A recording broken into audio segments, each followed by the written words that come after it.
에스라서에서는 이스라엘 백성들을 향하신 하나님의 놀랍고도 특별한 사랑의 이야기가 담겨져 있습니다. 하나님의 은혜 가운데 스룹바벨과 함께 귀국한 첫 번째 포로 귀한 자들이 무너진 성전을 다시 건축하게 되어집니다. 그리고 그 후에 80년이 지나고 나서 에스라가 두 번째로 포로로 귀환하게 되는데 오늘 본문의 내용이 그 이야기입니다.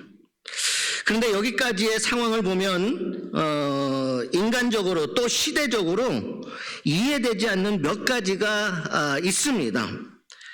있을 수 없는 일들이 6장, 7장에 보면 하나님께서 대반전의 사건들을 일으키시는데 도대체 인간의 생각으로는 있을 수 없는 일들이 그때에 일어나는 것을 우리가 볼 수가 있다라는 거예요. 8장에서는 이제 돌아가지만 7장에서는 돌아가기 전에 하나님께서 그 백성들에게 어떻게 행했는지가 7장에 나오는데 이 7장에 나오는 모든 말씀은요, 인간의 상식으로는 이해할 수 없는, 있을 수 없는 일들이 일어나게 지는 것을 우리가 발견할 수가 있습니다.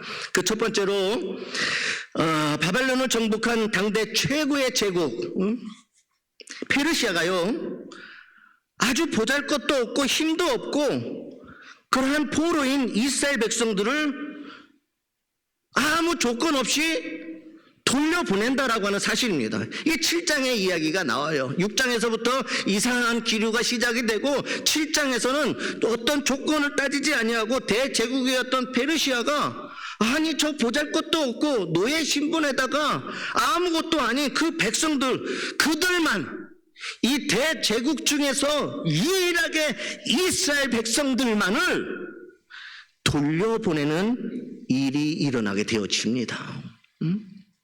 여러분, 그 당시 페르시아 대제국에 조공을 바칠 때 조공을 바치는 나라가 얼마나 많았냐면 그 조공을 걷어들이는 데만 6개월이 걸렸어요. 안 놀라시는군요. 6개월 동안 모든 나라의 조공이 계속 하루도 빠지지 않고 6개월 동안 조공이 나왔던 그러한 대제국이었다라는 거예요. 그런데 그 수없이 많은 나라들이 있었는데도 불구하고 거기에서 별 볼 일 없는 아주 보잘것도 없는 그러한 이스라엘만을 선택해서 아무 조건 없이 페르시아 왕이요 그들을 돌려보내요. 여러분, 그 시대적 상황으로는요 이런 일은 도저히 상식선에서 이해할 수 없는 일이 일어나는 거예요. 이 포로들은 국가적으로도 큰 재산의 가치가 있어요. 노동력인 사람들입니다. 이 사람들을 조건 없이 본국으로 돌려보낸 것이 이해되지 않는 첫 번째예요. 두 번째는요, 이스라엘 백성들을 돌려보낼 때 그냥 돌려보내지 않아요. 아니, 이스라엘이 페르시아를 위하여서 한 것이 아무것도 존재하지 않습니다. 그런데 그들을 그냥 돌려보내지 않고 은과 금과 그 외에 여러 가지 물품들, 짐승들까지 다 주어서 보낸다라는 사실이에요.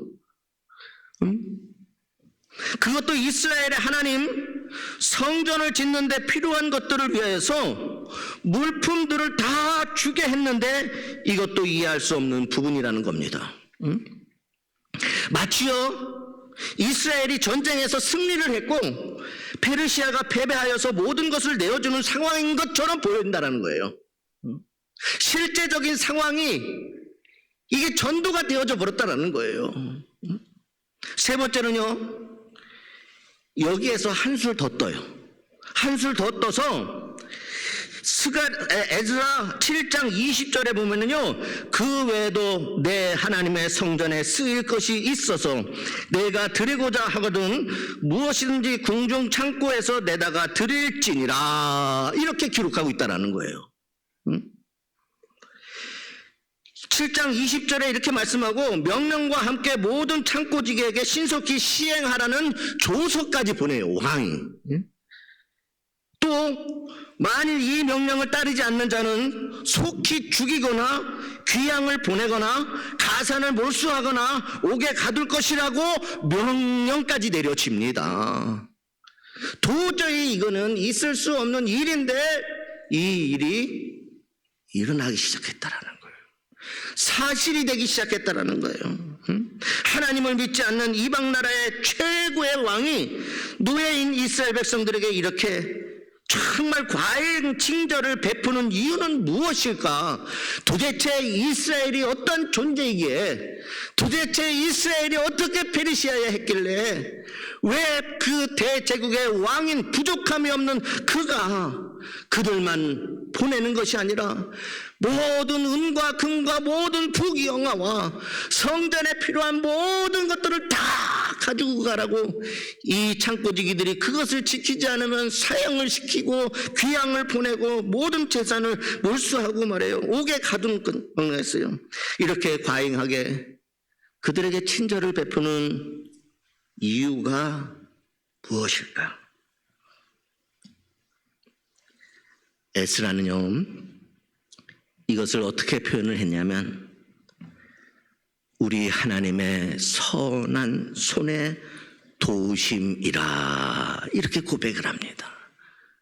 이 이루어질 수 없는 이 불가사의한 이 모든 일들이 이루어질 때까지 우리 하나님의 선한 손이 오늘 나를, 오늘 우리를, 오늘 이 민족을 도우심이라 이렇게 고백을 했다는 거예요. 우리는 할 수 없고 우리 스스로는 있을 수 없는 일이지만 나를 돕고자 하는 하나님께 선한 그 손, 지금 우리 눈에는 보이지 않는 것 같지만 여전히 나를 붙잡고 나를 인도하시는 그 하나님의 손이 오늘 우리를 도와주셨기 때문이다. 이렇게 고백을 합니다. 여러분, 여러분에게 하나님은 어떠한 존재입니까? 여전히 우리 하나님은 나의 눈에는 보이지 않습니다. 여전히 우리 인생에도 이 이스라엘과 같은 수없이 많은 일들이 존재합니다. 그러한 상황 속에서 여러분이 믿고 있는 그 하나님은 과연 누구이십니까? 여전히 어떤 수없이 많은 상황 속에서도 나를 도우시는 선한 하나님의 손을 믿으십니까?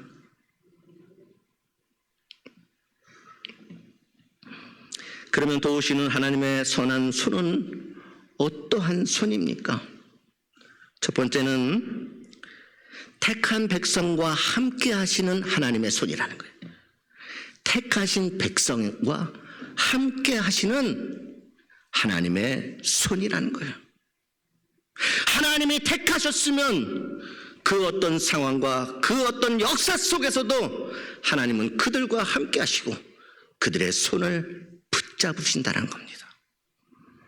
이 모든 일은 겉으로는요, 이스라엘에게 이루어진 이 모든 일들이 겉으로 보기에는 페르시아 왕 이제 고레스의 칙령 또 아닥사스다 왕이 베푼 것처럼 보이지만 사실은 이 모든 일들은 하나님이 하신 일이었다라고 하는 것입니다. 여러분, 우리가 살아가는 이 세상에도 여전히 이것은 존재합니다. 세상에서 어떤 것을 얻은 것 같지만 결국 그것을 행하시는 분은 하나님이셨다라고 하는 사실입니다. 때론가는 누군가의 손길을 통하여, 때로는 세상의 어떤 일들을 통하여, 그러나 눈에 보이기에는 그들이 한 것 같지만 사실은 하나님이 하신 일이었다는 겁니다. 믿으십니까? 믿으시기를 주님의 이름으로 소망합니다. 믿어야 능치 못할 일이 없고 믿어야 그것이 나의 삶이 되어지는 것입니다. 이 모든 것 하나님이 하셨다. 나의 나된 것은 다 하나님의 은혜였다.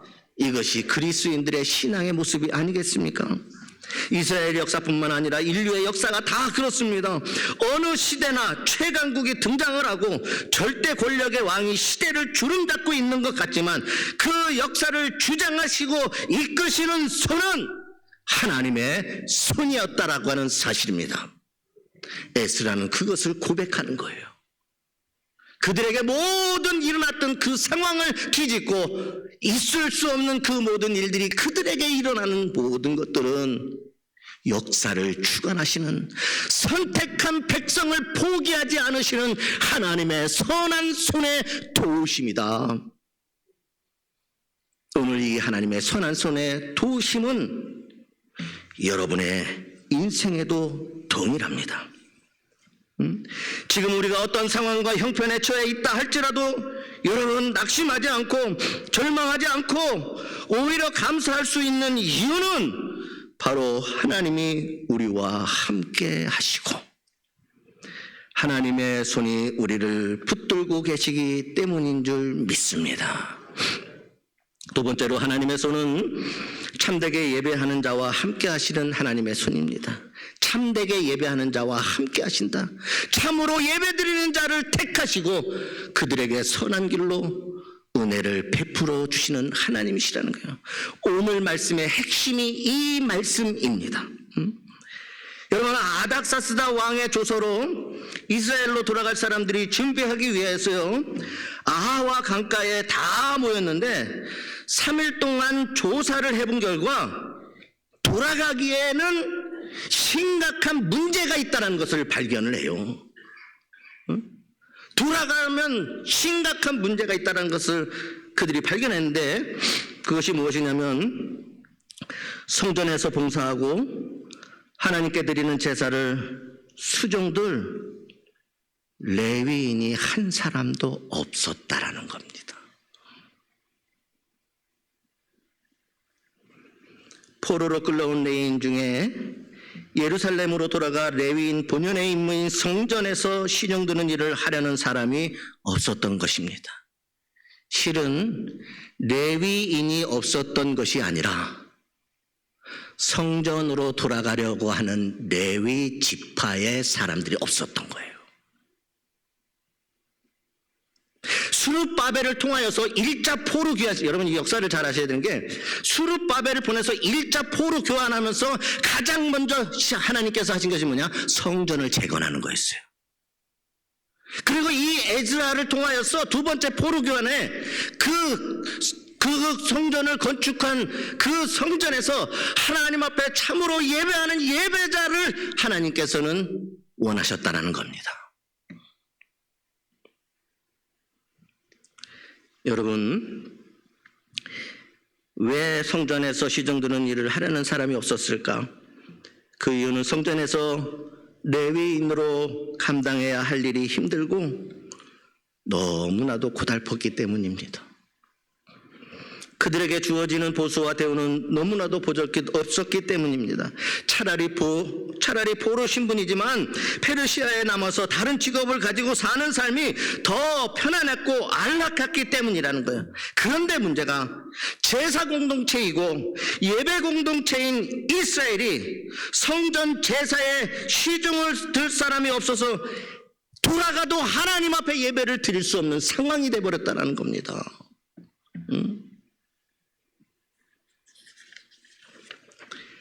이러한 절망적인 상황에서 탄식하며 기도했던 에스라의 기도를 들으신 하나님께서 오늘 말씀입니다. 41명의 하나님 앞에 참으로 예배드리기를 소망하는 41명의 레위인을 찾으십니다. 하나님이 진심으로 하나님을 예배할 그 사람을 하나님이 그들을 찾았어요. 이것을 에스라는 또한 우리 하나님의 선한 손의 도우심이었다라고 고백을 합니다. 예배다운 예배를 받고 싶으셔서 80년 전에 포로되었던 수르바벨과 백성들을 이끌어내시고 그들을 통해서 무너진 성전을 다시 건축하셨고 이제 때가 되어서 에스라를 통해서 그 성전에서 무너진 예배가 회복이 되어지고 성전 안에 가득한 하나님의 영광을 보여주시기 위해서 에스라를 부르신 것처럼 오늘 이 시대에 참된 예배 회복을 위하여 하나님은 저와 여러분들을 찾으시고 부르셨습니다. 우리를 찾으시고 우리를 부르신 것은 이곳에서 하나님 앞에 참된 예배가 회복되어지고, 그리고 참으로 예배하는 자를 하나님의 선한 손으로 도우시기 위함이라는 거예요. 오늘 우리가 드려지는 이 예배가 하나님이 기뻐하시는 예배가 되어지면 하나님은 저와 여러분들을 통하여 하나님의 선한 손으로 우리의 모든 인생을 도와주실 줄 믿습니다. 마지막으로 하나님의 손은 하나님만 의지하는 자와 함께 하시는 하나님의 손입니다. 하나님만 의지하는 자와 함께 하시는 손이다. 우리 하나님의 선한 손의 도우심으로 이제 본국으로 떠날 모든 준비가 다 되어졌습니다. 이제 서둘러 본국으로 출발해야 할 텐데 에스라는 백성들을 아하와 강가에 모으고 금식을 선포하고 온 백성과 함께 하나님 앞에서 겸비해 평탄한 길을 주실 것을 간구합니다.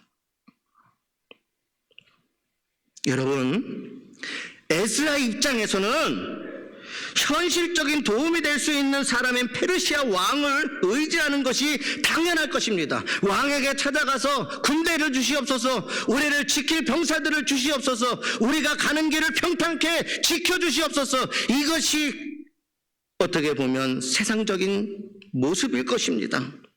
먼 길 가는데 꼭 필요한 모든 것을 다 줄 수 있는 아닥사스 왕을 의지하는 것이 상식이라고 할 수 있을 것입니다.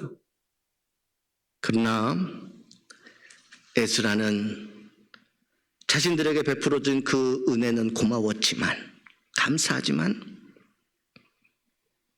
그러나 에스라는 그것들을 의지하지 않았습니다.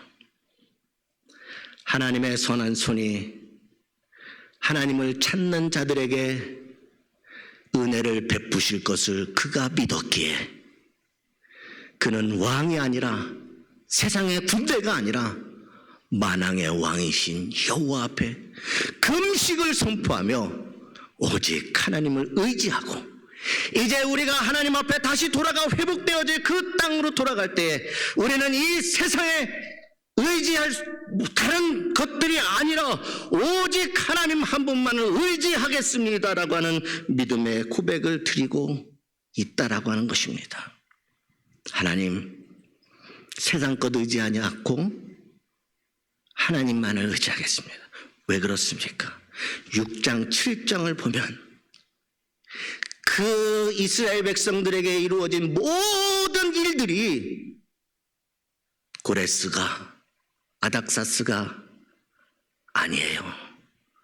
하나님의 선한 손이 그들을 움직여서 이 모든 일들을 가능케 하셨다는 거예요. 그러니 이제 세상 것 의지하지 아니하고 오직 하나님 한 분만을 의지하며 나아가겠습니까? 하나님, 우리를 평탄한 길로 인도하여 주시옵소서. 여러분, 성경을 제가 찾아보니까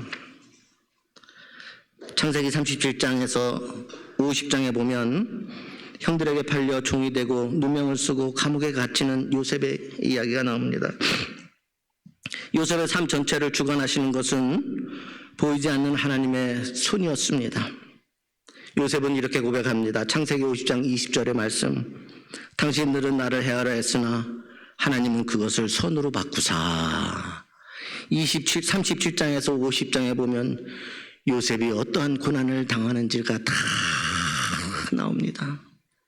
근데 그 모든 상황 속에서 보여지지 않았던 하나님의 손이 요셉을 지켜내시고, 결국 요셉의 고만, 당신들이 나를 해하려고 했으나, 세상은 나를 해하려 하였으나 하나님은 그것을 선으로 바꿔주셨다. 보이지 않는 하나님의 손이 고난의 순간도 선으로 바꾸며 한 사람과 한 민족을 살리기 위하여 도우셨습니다. 열왕기상 19장에 보면 죽고 싶을 만큼 낙심한 엘리야를 위하여 하나님은 천사를 보내 먹이시고 쉬게 하신 뒤에 다시 사명으로 회복시켜 주셨습니다. 하나님은 쓰러진 자를 버리지 아니하시고 만지시고 회복시키시는 선한 손의 하나님이십니다. 다니엘서 6장에 보면 사자굴에 던져졌지만 하나님이 천사를 보내어 사자들의 입을 막으셨다라고 고백을 합니다. 하나님의 손은 위험 속에서도 우리를 안전하게 지키시고 보호하시는 손이 되어주셨다라는 거예요. 느헤미야 2장 8절에 보면 느헤미야가 왕 앞에서 은혜를 얻고 예루살렘 재건의 문들이 열리게 된 이유를 이렇게 말합니다. 느헤미야 2장 8절, 내 하나님의 선한 손이 나를 도우셨기 때문이라.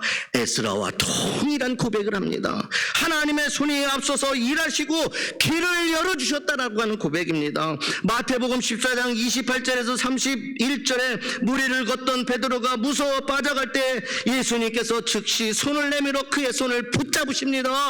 믿음이 흔들려서, 세상이 흔들려서 물에 빠져들어갈 때에 즉시 붙들어 주시는 주님의 손입니다. 사도행전 11장 21절에 안디옥 교회의 부흥을 설명하면서 성경은 이렇게 이야기합니다. 주의 손이 그들과 함께 하시매, 주의 손이 그들과 함께 하시매. 안디옥 교회가 부흥케 되어진 것은 그들의 노력이 아니라 하나님의 손이 한 사람 한 사람 그들과 함께 하시매 놀라운 부흥의 역사가 일어났다는 거예요. 하나님의 손이 함께 하시면 사역이 확정이 되고 생명이 살아나는 역사가 나타나는 하나님의 손이라는 거예요. 예수님께서 못 박히신 그 손을 통하여서 인류의 구원이 이루어졌습니다. 하나님의 손은 단순한 도움의 손을 넘어 구원의 손, 은혜의 손, 축복의 손, 능력의 손임을 믿으시기를 주님의 이름으로 소망합니다. 우리의 삶의 여정은 본문에 이스라엘 백성들이 걸었던 귀한 길보다도 더 멀고 험한 길일 수 있습니다. 어제도 걸었고 오늘도 걷고 있고 내일 또 걷게 될 것입니다. 그 먼 길, 그 힘든 길, 누구를 의지하며 누구의 손을 잡아야 합니까? 에스라가 잡았던 우리 하나님의 손을 잡게 될 때에 하나님께서 그 권능의 손으로 우리를 은혜의 땅, 회복의 땅, 약속의 땅, 축복의 땅으로 인도하여 주실 줄 믿습니다. 하나님의 의로운 손으로 여러분의 인생을 만져주시고 하나님의 손이 여러분들과 함께 하시면 이 세상에 능히 할 수 없는 일은 존재하지 않습니다. 나라와 왕들과 제국까지도 바꾸신 역사에 살아계신 하나님께서 오늘 여러분들 인생과 여러분의 가정 주님의 손에 맡기고 의지한다면 주님의 의로운 손으로 여러분의 삶을 인도해 주심을 확실히 믿고 나아가시기를 주님의 이름으로 소망합니다.